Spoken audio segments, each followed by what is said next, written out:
Alignment is congruence of intention, whereas agreement is congruence of opinion. That's a quote by integral philosopher Yasuhiko Genku Kimura.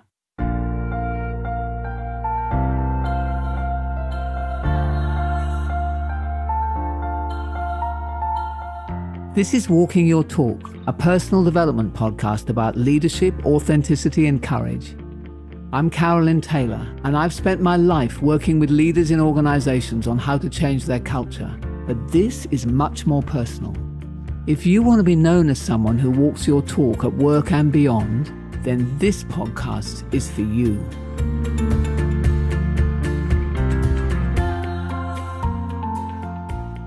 This is the final episode in the series on One Team, and we're covering the mindsets and behaviors required to work across boundaries and operate enterprise-wide, whichever group you choose to call or consider your enterprise, and with whom you want to align with the shared goals and purpose, philosophy, identity.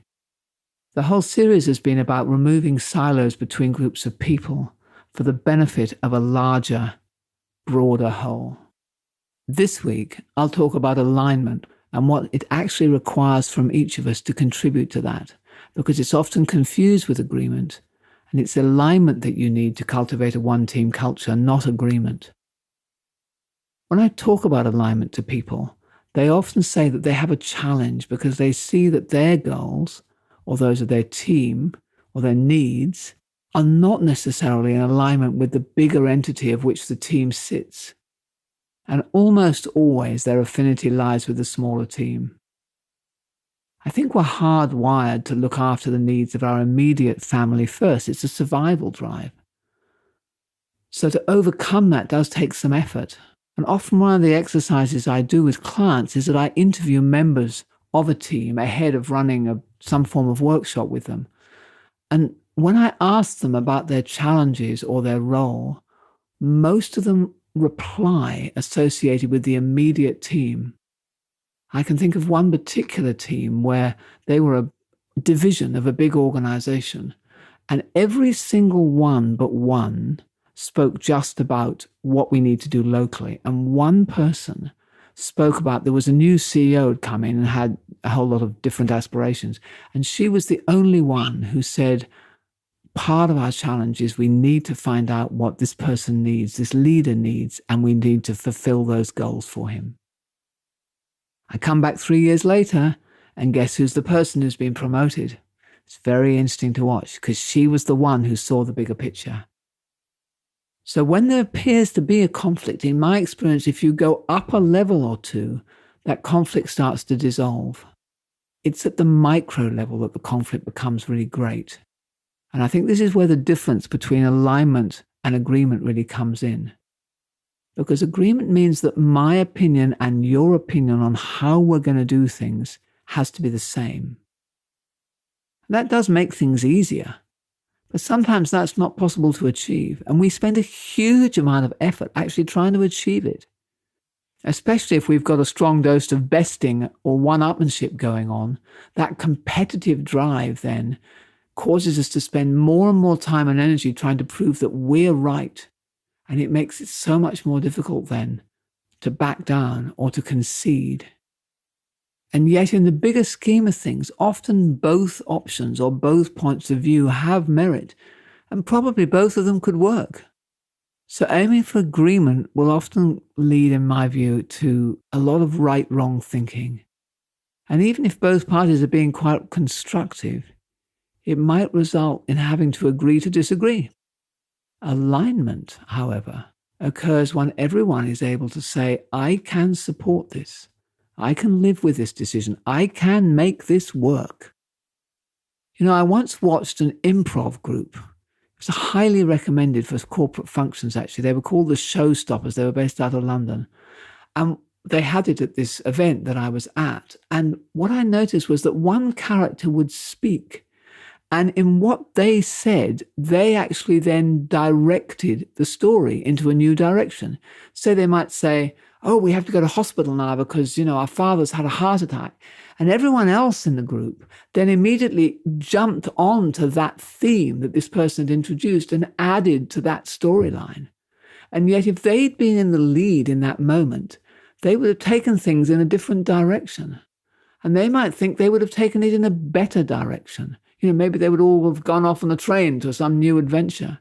And what was so amazing, and I'd never seen it so clearly as I did with this improvisation group, was that once the person who had led and initiated this new theme of a story had started, the way everybody else just dropped any other ideas that they had and worked on making that story the best story that it possibly could be. So in that moment, that person, the first person, had the role of shaping the story, and everyone else just jumped onto the role of following it. Now you transfer that into a one-team scenario, and sometimes you will have the role of shaping the story, of being the one who jumps in and takes it into a new direction. And other times you have the role of watching someone else do that and then jumping on and following and improving the line that they started. And it's your role that determines which one you play, not how clever you are, and not what you might have done differently if you had had the role. It often happens, I find, for instance, between head office and a region, because different roles will see situations from a different perspective. Some will see them further into the future. Some will see them with less of a helicopter view. Some of them will see them closer from the customer. And you essentially have to work out when are the occasions when each person is taking that lead, and then allow yourself to then follow everybody else. And that is what alignment really means. That's how I see it as actually playing out. So yes, speak up always. And yes, speak your mind and give your worldview as you see it from where you sit. But then align yourself behind the decision that gets made and work out how you can help. And be more concerned about that alignment than about getting agreement. Because somebody else's idea, implemented with your real support and your ingenuity, will be more successful than your own brilliant idea, implemented in isolation from the broader direction. So wherever the group is headed, that's in the end where you have to head. And you contribute far more to shaping that from the inside than you do from standing outside and trying to do it your own way. So there's a humility in this. There's a humility in being part of a greater group, which is essential to one team achieving its goals. And that humility, I think, comes in service of the greater purpose, the greater idea, whatever it is that actually brings you together with these other people. Now, if you're fundamentally misaligned to that higher level purpose, to that goals of that larger group, so much so that you feel out of integrity, then I think you have a different question to answer. And that question really is, maybe you shouldn't be in the group at all. But as long as you're aligned to that greater purpose, then everything that I've been saying in this episode, you'll find really makes a big difference, both to your own peace of mind and also to the good of the group. So the exercise for this week is to find somewhere where you don't agree, but where you might be able to align. And which decisions that are being made at the moment could that apply to? Find one this week and feel out what it would actually take for you to fully align. Speak up, absolutely, have the conversation, and then align. Not grudgingly so, not kind of, oh yeah, I'll go along with that, but fully grab hold of that storyline and make it the best story it could be. What would you have to let go of to do that? You might find you'll still hold your opinion that there would have been another way, better, but you can totally let go of your attachment to it. You might have to let go of being right, of being the hero. You might have to let go of judgments that you have about the other person. And explore how that feels and explore what it takes in you to fully commit nevertheless, to align and then to move forward with the intention of one team.